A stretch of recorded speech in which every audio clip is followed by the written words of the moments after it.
So let me bring up a big fight that was on display recently in American politics, and that's the fight about critical race theory.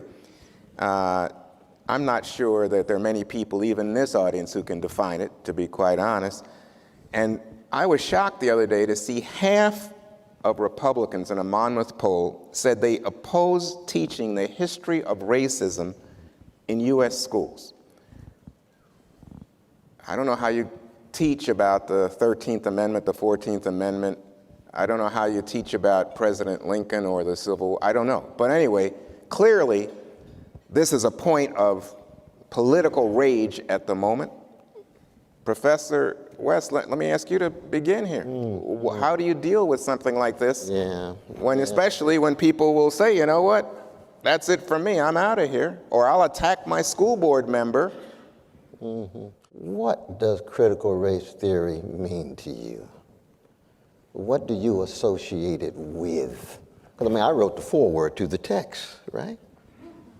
Critical race theory, 1992, Kimberly Crenshaw, Kendall Thomas, they asked me to write the foreword. And the foreword is, we all have the lens through which we view the world. No theory is kind to us that cheats us of seeing. We have to be able to see all the different dimensions, all the different aspects and facets of America, which is the best and the worst, the mountaintops and the valleys, the ugliness and the beauty. That's true for every social experiment, not just the United States. That's true for ourselves, inside of our soul, the best and the worst.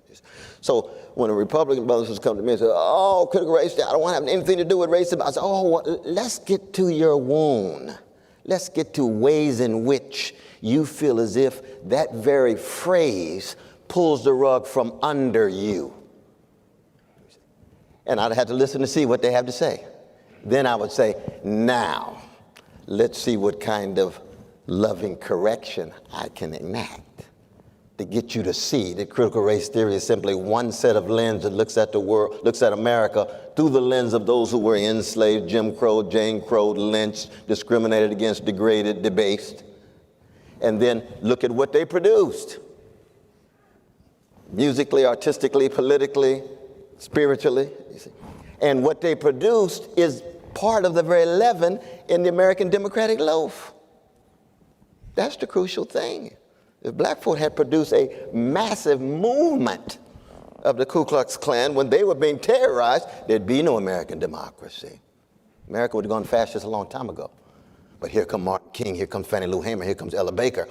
What is it about these folk that their dominant leadership looks at the world through the lens of their own suffering and connects their suffering with the suffering of others? Multiracial solidarity, human connection, and so forth. That's a moral and spiritual issue. It's not just political. But once you lose that moral and spiritual dimension, then it's just all Machiavellian all the way down. There's power, power, power, and nobody wins.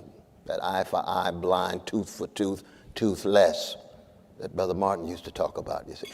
So we'd have to create a context where people can get a sense that critical race theory is not this kind of fetishized entity that is an attack on me, that attack on my whiteness and so forth. I'm going to be white. I was born white. I'm dying white. John Brown was white.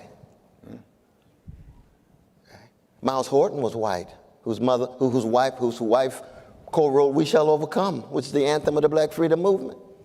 And we haven't even got to Rabbi Abraham Joshua Heschel, who could write a telegram to the president and say, we need to forfeit our right to worship unless we treat these Negroes with dignity and sanctity. And he wrote that the day he was going to show up in the White House.